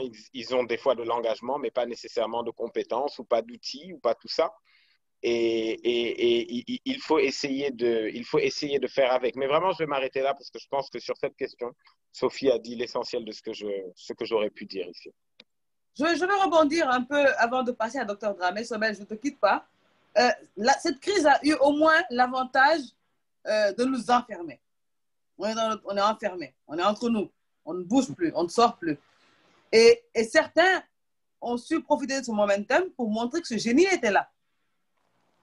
Qui savait qu'on pouvait faire des respirateurs artificiels à Thiès, des jeunes ingénieurs sénégalais, du gel hydroalcoolique. Ce génie-là, et les gens sont quand même surpris. Toi, tu as fait le tour, tu as rencontré ces jeunes entrepreneurs qui te parlent. Sophie les rencontre quand elle fait le tour à l'intérieur du pays. Mamadou Dramé les voit dans le milieu des cultures urbaines, leur ingéniosité. Ils sont là, ils réfléchissent, ils accompagnent, ils ont su répondre présent. Présent en faisant une réflexion scientifique, en produisant et en proposant. Maintenant, quelle suite doit-on donner pour accompagner ces jeunes-là, accompagner ce génie sénégalais qui s'est mis au devant de la scène au bénéfice de cette crise, par le biais de cette crise, on va dire ça comme ça. Ouais. Oui, effectivement, ils se sont mis au devant de la scène par le biais de cette crise, et c'est peut-être ce que cette crise a eu de positif, c'est qu'elle sert l'ingéniosité et la créativité des jeunes. Parce que finalement, ils font partie, en tout cas, disons que quand on voit tout ce qui s'est fait de nouveau ou d'innovant ou d'assez spectaculaire à une échelle humaine, a souvent été porté par des jeunes dans ce qu'on a vu, que ce soit Dr Car, innovation technologique, donc le robot qui peut se déplacer dans les chambres, comme tu as parlé des respirateurs artificiels, ou les étudiants de l'université à Tansec ont produit des gels hydroalcooliques, etc. Si tu veux, tout ça, c'est à mon avis encore au-delà de l'utilité pratique, c'est une démonstration de la jeunesse qui s'adresse à sa société pour leur dire « Hey, vous ne nous voyez pas, mais on est là et on sait faire des choses qui peuvent nous être utiles à tous. » Sauf que cette voix individuelle, comme Sophie l'a dit tout à l'heure, c'est la voix du harmat, c'est-à-dire tu n'as tellement pas le temps de souffler que finalement tu es noyé dans ton propre quotidien et tu dois assurer ta routine. Et le fait de sortir de tes engagements à toi pour aller vers des engagements collectifs, beaucoup n'y parviennent pas parce qu'ils n'ont pas encore atteint le seuil de fonctionnement normal. Tu vois, assurer les choses obligatoires pour l'école des enfants, la maison, le foyer, etc. Et donc, beaucoup ne peuvent pas se réunir pour porter des plaidoyers. Mais la suite de ça, pour moi, c'est très clair. Et je ne vais pas le redire, mais je vais juste revenir dessus. L'importance de pouvoir créer un groupe d'interlocuteurs, un groupe, je dis pas un ou deux individus, un groupe qui représente aujourd'hui l'entrepreneuriat des jeunes Sénégalais, l'ingéniosité, l'organisation sociale, etc., etc., qui ont des ressources, qui ont des expériences, qui ont des travaux de recherche, etc. Si eux, ils arrivent à capitaliser sur tout ça, et je pense que le travail que les start-upers ont fait avec le gouvernement et le secteur privé, etc., autour de la loi sur les start-up, c'est une démonstration. Pour moi, c'est une forme de jurisprudence sur laquelle on doit tous se dire, écoute, si eux, ils ont réussi à faire ça pour amener une loi là-bas en faisant travailler les concernés, particulièrement les jeunes entrepreneurs, mais pourquoi on ne peut pas le faire sur les questions d'éducation, sur les questions de participation? Moi, par exemple, je suis outré par le fait qu'on ne puisse devenir député au Sénégal qu'à partir de 25 ans. Pour moi, ça n'a aucun sens. On te dit qu'au Sénégal, tu dois payer des impôts si tu travailles à partir de 18 ans, tu es responsable, tu peux aller en prison, tu peux tout ça, mais tu ne peux pas être élu comme député. Mais par contre, tu peux choisir un président ou un autre député. Mais Sobel, l'Assemblée est loin dans le secteur privé. Les CV, l'expérience, tu vois des jeunes diplômés qui sont là, très intelligents, mais lorsqu'ils ouvrent les offres d'emploi, ils referment parce qu'on dit, disons, un jeune qui vient d'avoir son master, etc. Mais sur quelle jeunesse on met la lumière? Je le disais tout à l'heure, ces jeunes ingénieurs, si on passait notre temps à parler de ces gens-là, des inventions qu'ils font, des choses extraordinaires qu'ils font, cette autre jeunesse qui demande comment faire pour s'engager, ils vont tout faire ils vont avoir des repères. Par contre, lorsque cette jeunesse voit qu'il faut une Sophie Gueye qui fait une vidéo live sur Facebook, excusez-moi du terme, qui raconte des conneries et qui a des milliers de vues, il y a une jeunesse qui n'est pas vraiment déterminée, d'autres vont lâcher prise pour aller faire ce que Sophie fait. On ne met pas assez de lumière sur cette jeunesse Sobel, cette jeunesse ingénieuse, cette jeunesse engagée, cette jeunesse qui est là pour pouvoir avancer. Et il n'y a pas les outils. Tu veux travailler, tu fais tout pour avoir ton baccalauréat à 17 ans, tes parents sont très fiers, mais tu n'auras pas d'emploi parce que lorsqu'on voit les offres d'emploi, c'est 10 ans d'expérience. C'est-à-dire, on dirait que les portes sont fermées. Comment s'engager sur une société comme ça? Khana def li docteur wax, entreprendre. Et pour entreprendre, il faut des moyens. Je vous laisse deviner comment faire dans une société comme le Sénégal. Excuse-moi, Sobel. Hein. Non, je t'en prie. Voilà. Hein. C'est censé être une discussion. Hein. Voilà. C'est très bien, c'est très bien. Juste pour dire effectivement que, mis à part ça, il y a les entreprises qui sont là et qui font genre qu'ils ouvrent les portes à cette jeunesse qui devient de plus en plus diplômée, mais qui n'ont pas la clé d'accès à ces entreprises-là pour briller ou même pour avoir de l'expérience. Et c'est là mon point justement, Sophie. C'est de se dire aujourd'hui, comme on voit tout ça, on voit aussi que pour l'instant, à part le fait de nous plaindre, on n'a pas la capacité de pouvoir changer l'État ou changer le secteur privé, ou etc. Par contre, on représente quelque chose qui intéresse tout le monde. On représente le nombre, on représente la génération de la technologie, et la technologie, c'est le futur du monde, etc., etc. Donc, on est un enjeu. Mais ne faudrait-il pas, justement, comme on a vu que le rapport de force qu'on a toujours engagé était un rapport de force impertinent, ce qui n'amenait pas de résultat. On a beau crier, chanter, voter, faire des grandes révolutions en veille d'élection, etc. Quand des choses reviennent, c'est rebelote, tu vois. Est-ce que ce qui nous manque, c'est justement, est-ce que ce qui ne nous manque pas, c'est des instances qui peuvent parler en notre nom, sur lesquelles une partie de la jeunesse à qui donne un mandat, mais un mandat comme tu viens de le dire, là où on doit parler à notre nom, pour y accéder parfois, il faut avoir tel ou tel âge. C'est-à-dire, voilà, c'est-à-dire là où on doit parler à notre nom, où on doit avoir des jeunes qui représentent toute une jeunesse. Heureusement que maintenant il y a Facebook Live, heureusement qu'il y a Citizen qui est là, qui nous donne quelques minutes pour parler à la jeunesse. Plateau, oui, bien sûr. Vraiment, c'est un problème. Mais voilà, donc le problème, c'est tout un système qu'il faut refaire. Et le pire, c'est que si cette jeunesse ne fait pas très attention, il y a une partie de cette jeunesse, excuse-moi du terme, qu'on est en train d'abrutir. C'est-à-dire, au lieu de nous d'être focus sur des choses qui puissent nous aider, on nous aide à être focus sur d'autres choses qui ne pourront pas développer un pays, aider la jeunesse, etc. Et il y en a qui suivent. Va voir les pages les plus suivies de ce pays-là. Donc, certains ont réussi même à abrutir cette jeunesse.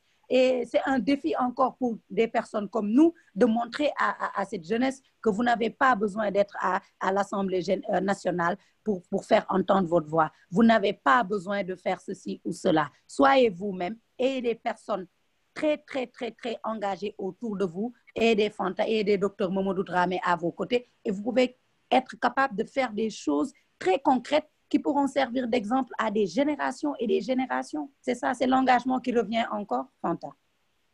C'est ça, l'engagement, mot-clé. Docteur, oui. Vous les avez écoutés, hein? Non, mais j'ai beaucoup, mais je suis tout à fait d'accord, hein, je suis tout à fait d'accord avec eux.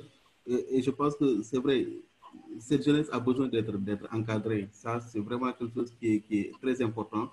On doit encadrer cette jeunesse-là, on doit l'accompagner et on doit également, comme le mot que aime bien Sophie, priorité, il faut que également qu'on puisse orienter les jeunes vers les priorités. Je pense que les gens sont en train de faire, mais bon, Sophie va faire jusqu'à quand? C'est ça la grande question. Sobel va faire jusqu'à quand? Ils essayent chacun de son côté de faire en sorte que des jeunes puissent s'en sortir, mais ce serait très intéressant si ces jeunes-là avaient le même engagement que ces deux que j'ai cités, eux aussi se disent qu'ils ont un devoir pour pouvoir démultiplier ce que... Donc, si Sophie en crédit et que chacun des 10 en crédit, ainsi de suite, je pense que ça peut faire bouger les choses. Parce que sinon, la nature a horreur du vide. Et surtout, une chose importante, c'est qu'on ne les met pas en lumière. C'est-à-dire, il y a plein de gens qui font des choses qui sont très intéressantes, mais ça n'intéresse personne. Ce qui les intéresse, c'est les personnes qui vont déhancher sur les réseaux sociaux, c'est cela que l'on suit. Et je pense que c'est un problème qui est là depuis longtemps. Hein. Pendant longtemps, nous, dans notre génération, on disait que les gens mettaient davantage les musiciens, bon, moi, j'ai rien contre les musiciens et les sportifs par rapport aux intellectuels. Et maintenant, malheureusement, on met plus les gens qui s'amusent, donc en avant, plutôt que les gens qui sont en train de faire des choses qui sont intéressantes. Mais grâce à ces types de panels-là, je pense que chacun d'entre nous aussi a une responsabilité. Moi, je connais Sobel, je dois le montrer à ceux qui ne le connaissent pas. Sophie, je la connais, je dois la montrer également comme exemple, comme par rapport à ce qu'elle fait, à des personnes qui ne la connaissent pas. Et elles sont des personnes qui sont inspirantes. Et les jeunes ont besoin de ces personnes-là qui les inspirent et ces personnes qu'ils peuvent copier. Parce que là où le copiage devient vraiment quelque chose de positif, c'est lorsque ça peut permettre donc, aux jeunes de se prendre en charge et de comprendre que l'engagement est individuel, mais c'est au service de la société. Exactement. Nous sommes à 1h30 d'émission, ce qui était convenu avec vous, messieurs, dames. Je vais demander à chacun d'entre vous 3 points primordiaux, selon vous, sur lesquels, ou leviers, sur lesquels on devrait s'appuyer pour avoir une réelle participation des jeunes. 3 points chacun. 3 leviers. 3 leviers. Qui commence? Sophie, Voilà. honneur aux dames.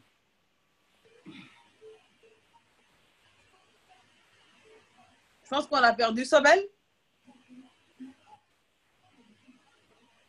Je m'étais dit que j'avais le temps de trouver mes 3 leviers du coup. OK. Alors, 3 leviers pour renforcer l'engagement des jeunes, tu dis? Oui, 3 leviers qui te semblent être... OK. Bon, alors, pour moi, le premier levier, ce serait de progressivement amener à transformer d'abord la perception que la société, notamment la société des adultes, a des jeunes. Pour moi, cette perception, elle est problématique, notamment 2 de ces angles. Le premier angle de perception, c'est une jeunesse vulnérable. Oh, nos jeunes, ils sont vulnérables, ils sont sous-éduqués, ils sont sous-qualifiés, ils sont manipulables, ils se laissent travestir par les médias, etc. Ça, c'est une des 3 visions problématiques. La seconde, c'est oh, nos jeunes, ils sont indisciplinés. Ce sont des voyous, ils sont paresseux, ils sont inconscients, ils passent leur temps à boire du thé, etc., etc. Donc, en général, si vous parlez à la majorité des adultes et vous leur demandez c'est quoi les jeunes, ils vont soit vous dire l'un, soit vous dire l'autre. Et d'autres vous disent les jeunes sont engagés. Ce sont des entrepreneurs, ils sont militants, ils défendent les droits, ils sont créatifs. Ce sont des nouveaux penseurs, ils sont alternatifs, etc., etc. Ce groupe-là, il faut le mettre en avant de façon, il faut que ça devienne une culture. Il faut que les gens déjà développent la culture de pouvoir valoriser les jeunes afin que les jeunes eux-mêmes puissent se sentir valorisés et se dire peut-être que c'est possible d'y arriver. Et cette première confiance, elle vient de sa famille d'abord et ensuite de son entourage. Je disais à un jeune avec qui je discutais il y a quelques jours qu'on parle souvent de la question du consommer local comme une question économique d'un côté et comme la question du chômage des jeunes, une question socio-économique de l'autre côté. Pour moi, c'est la même chose, tu vois. Si ton enfant produit des chaussures, que toi, les 1000 francs que tu as pour acheter chaussures, tu vas acheter chaussures 1000 francs qui viennent de Chine. Tu contribues à rendre ton enfant au chômage. Tu vois ce que je veux dire? Et donc, c'est très, très important que certaines notions puissent être expliquées aux gens pour qu'ils comprennent la responsabilité de leur consommation. Et accompagner les jeunes, les outiller, c'est consommer ce que ces jeunes-là font. Ce que ces entrepreneurs-là font, il faut le consommer, il faut le payer. Ce que les militants-là prônent, il faut le soutenir, il faut investir dessus. Les défenseurs des droits, les créatifs, etc., etc. C'est comme ça déjà qu'on va revaloriser, donc d'une façon populaire, l'image de la jeunesse et donner confiance à cette jeune génération qui sont les plus sacanes que le pays n'a jamais connues et donc qui vont être vraiment difficiles à gérer. À eux, il faut leur donner des canaux. On ne peut pas juste leur dire allez, soyez inspirés et libérez-vous et créez ce que vous voulez. Il va falloir leur créer des passerelles qui leur donnent des bases, qui leur permettent ensuite de créer ce qu'ils veulent. Et le deuxième volet sur lequel je conclus, une fois que la perception dans la société, elle est changée et que les habitudes sont appelées à être transformées en termes de consommation et en termes de production, du coup, la deuxième chose, c'est vraiment, je le redis encore une fois, c'est la représentativité, qu'elle soit politique ou qu'elle soit citoyenne. Il faut que par secteur, on constitue des groupes suffisamment crédibles et forts qui puissent s'asseoir aux tables de décision et qu'ils puissent, eux, donner leur partition. Pour moi, ça, c'est très, très, très important. Et tant que ce ne sera pas fait, les jeunes ne seront pas assis aux tables où les décisions sont prises pour eux. C'est comme l'histoire de, voilà,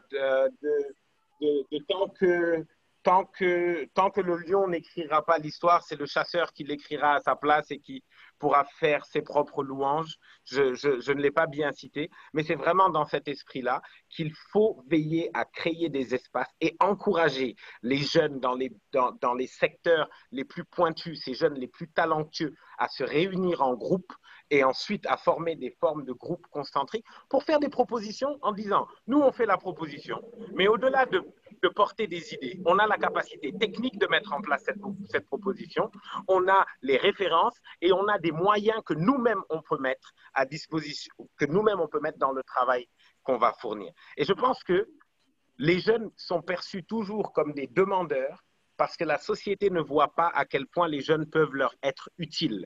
Et cette notion d'utilité, il faut construire dessus. Il faut qu'on arrive à démontrer que ce qu'on amène sur la table, là, ce n'est pas pour blabla, c'est pour être utile. C'est pour faire avancer une situation, avancer une cause, etc.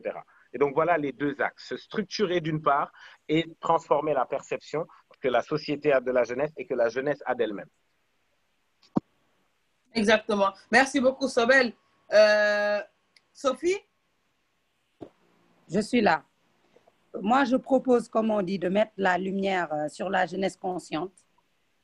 Au pire des cas, que cette jeunesse s'impose ou que la jeunesse puisse accompagner ceux qui peuvent parler à leur nom. Tout à l'heure, Sobel l'a si bien dit, au lieu de mettre des bâtons dans les roues. Parce qu'il y a cette jeunesse qui est là.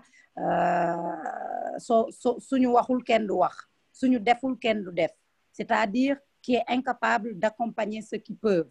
Donc, il faut qu'on essaie de mettre la lumière sur cette jeunesse consciente. C'est très, très important. On a une jeunesse consciente ici, une jeunesse déterminée et une jeunesse extraordinaire. Mais malheureusement, la lumière est mise ailleurs. Leur apprendre à aimer ce qu'ils font afin de bien faire les choses. Je vous donne un exemple, Fanta. Un médecin qui l'est malgré lui fera des catastrophes. Il y a beaucoup de jeunes qui sont aujourd'hui dans le milieu professionnel, qui gagnent beaucoup d'argent, mais qui n'aiment pas ce qu'ils font. Il y a beaucoup de personnes qui sont là. Imaginez un médecin, effectivement, qui est là dans des structures sanitaires. L'accueil sera catastrophique, la gestion des malades sera catastrophique, mais n'empêche, c'est un médecin.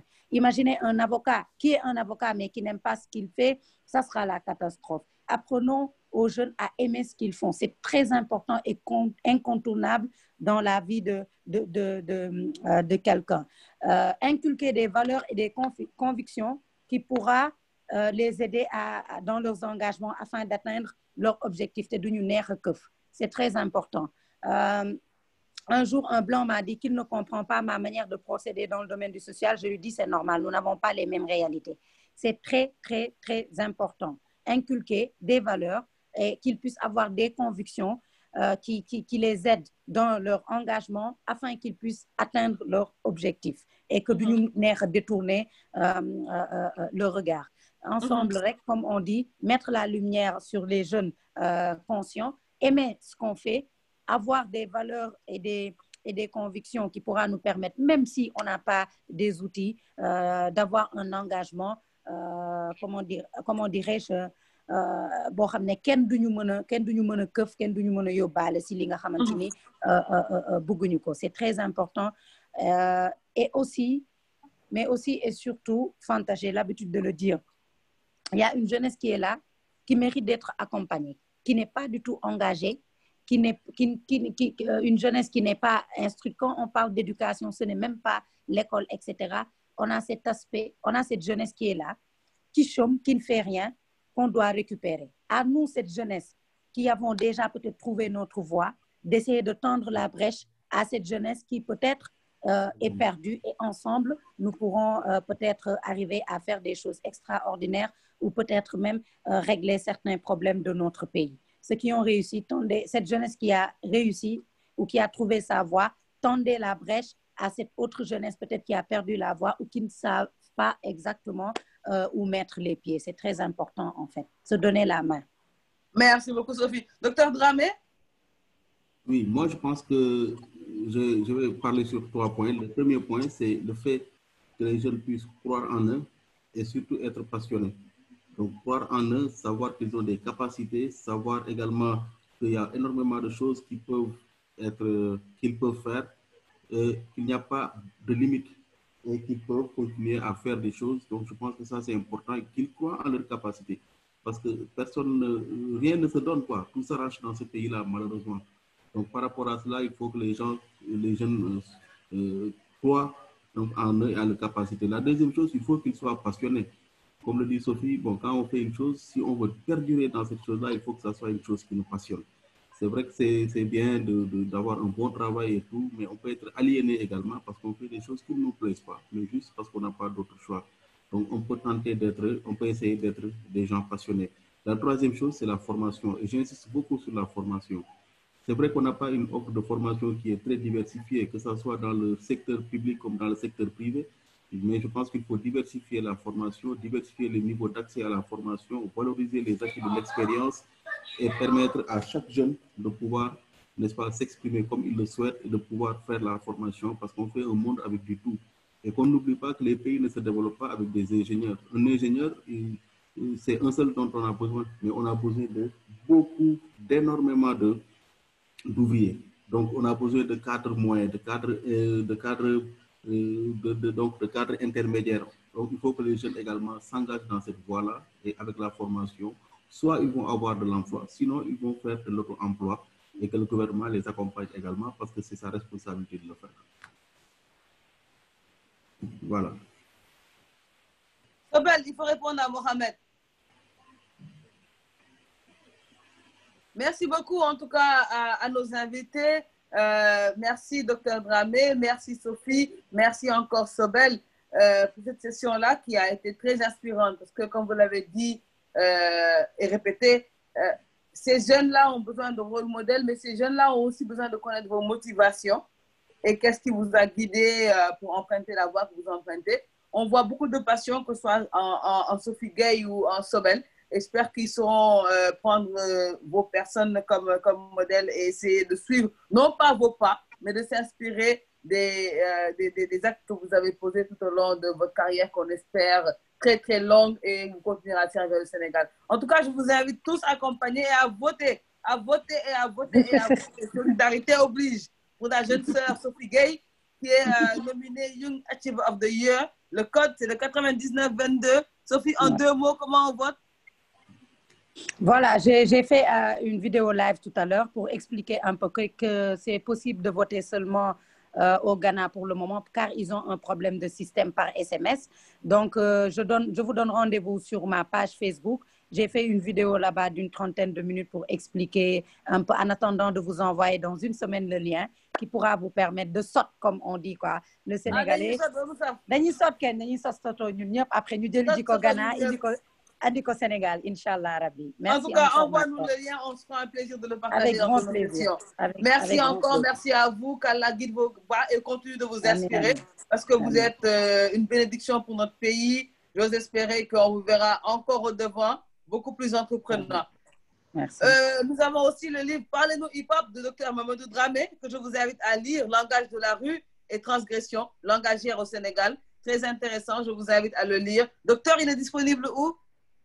Bon, pour le moment, on est en rupture parce qu'on avait tous les exemplaires ont été vendus. Bon, en principe, l'éditeur devait m'envoyer des copies. Peut-être en octobre, sera disponible et je vais informer le public. Sobel, on devait partager quelque chose, mais finalement, tu n'as pas pu envoyer.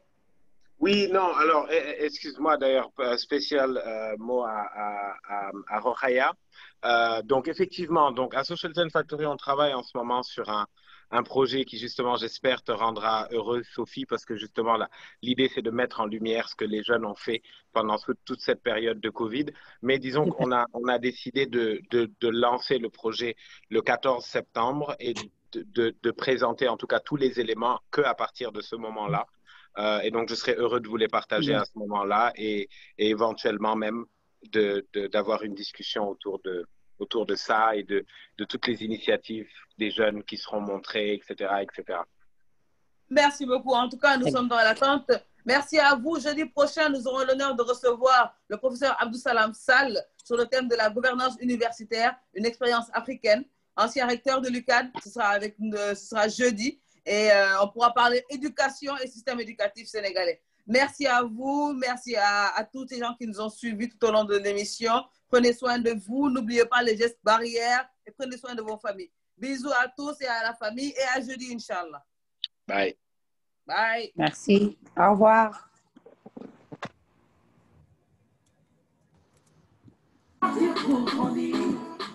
Revenir pour bâtir dans la crise et le froid.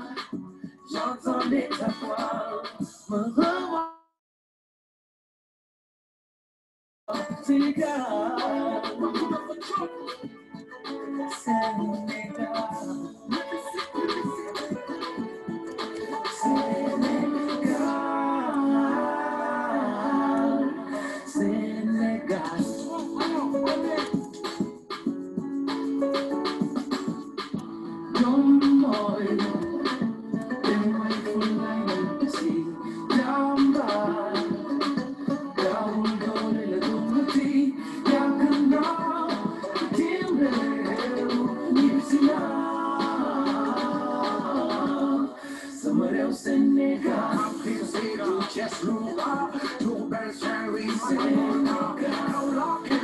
Sama